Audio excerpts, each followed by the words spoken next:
السلام عليكم ورحمه الله وبركاته. ازيكم عاملين ايه؟ يا رب تكونوا بالف خير. اللهم صل وسلم وبارك على سيدنا محمد. النهارده هنعمل البصاره الخضراء بطريقه سهله وبسيطه هتعجبكم جدا.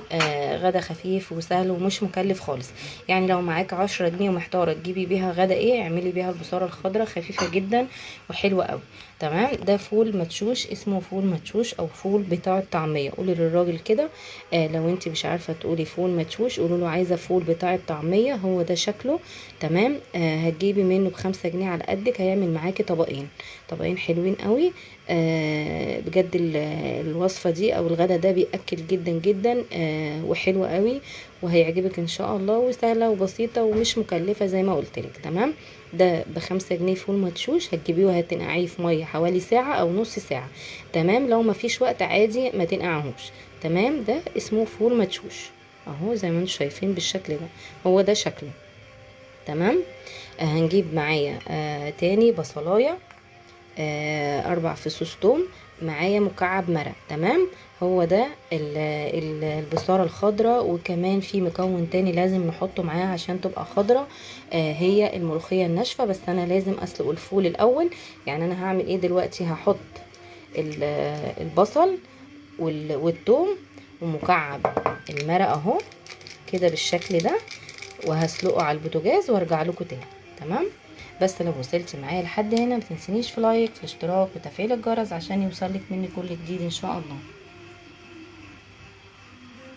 المقطع ده الصغير ده انا حبيت اوريك ان احنا مش بنحط ميه كتير، يا دوبك مغطيه الفول حاجه بسيطه. تمام. عشان بس ما يبقاش فيه ميه كتير، وبنحطه على نار متوسطه، ما بنحطش على نار عاليه عشان دي بقوليات، والبقوليات لازم تهدي عليها النار عشان خاطر تستوي بسرعه. تمام. هسيبه 10 دقايق على البوتاجاز ونشوفه بعد كده.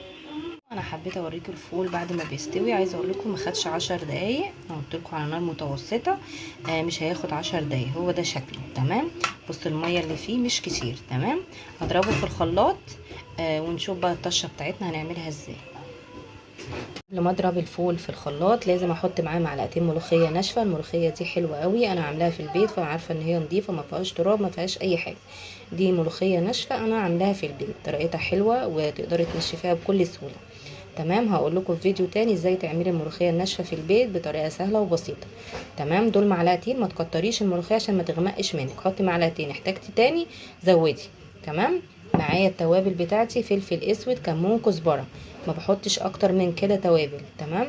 فين الملح؟ انا مش حاطه ملح عشان حاطه مكعب مرق، فهشوف احتاج تاني ولا لا. معايا هنا بصلايه عشان الطشه، بصلايه وكام فص توم. هحمر البصلايه الاول وبعد كده هنزل عليها بفصوص التوم تتحمر تاخد لون معاها.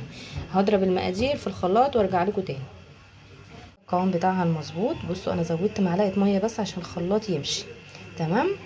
اهي عشان اعرف بس اضربها في الخلاط. بص الملوخيه ما تكتريش ملوخيه عشان ما تغمقش معاكي. كمان انت ممكن تخليها معلقه ونص مش معلقتين لو انت بتحبيها افتح من كده كمان. تمام. ما تخليهاش غامقه، ما تزوديش عن معلقتين بالشكل ده اهو. القوام بتاعها حلو قوي وهيعجبكم جدا، وريحتها جميله جدا على فكره، وغدا سهل وبسيط ومش مكلف، 10 جنيه بس اهو. هنا بقى نحمر البصلايه. بصوا زيت على سمنه. بصي بتحتاج اي ماده دهنيه متوفره عندك، مش شرط سمنه ومش شرط زيت. تمام. اي ماده دهنيه عندك حطيها. تمام. هنحط البصل الاول يدبل وياخد لون بسيط كده، وبعد كده نرجع نحط الثوم عشان الثوم بيحمر بسرعه. تمام اهو، عشان بس ما تبقاش مره معانا التومه، فاحنا بنحمر البصلايه الاول من غير دقيق، من غير نشا، من غير اي حاجه خالص، تاخد لون وبعد كده نحط الثوم. تمام. في ناس بتحط البصاره تغلي بعد ما تضربها في الخلاط في الحله تاني اللي هي سلقاها فيها. لا، انا مكان الثومه هنا كده هرجع البصاره تاني اللي انا ضربتها في الخلاط مكان السمنه والزيت، لان انا لسه ما حطيتش اي ماده دهنيه عليها وهي بتتسلق. بس بالشكل ده هتسيب البصل ياخد لون ونحط بعد كده الثوم. هو ده الوقت اللي تقدري تحطي فيه التومه، لان التومه احنا يا دوبك بس ايه بنديها تشويحه كده بسيطه. تمام. حطينا التومه اهي تاخد بس تشويحه بسيطه، وهنبتدي بقى نخرج البصل ده عشان خاطر ننزل مكانه البصارة. وبرده هنسيب شوية من التقلية دي عشان البصارة برده تغلي معاها. احنا هناخد بس شوية عشان احنا بنحطها على الوش اهو.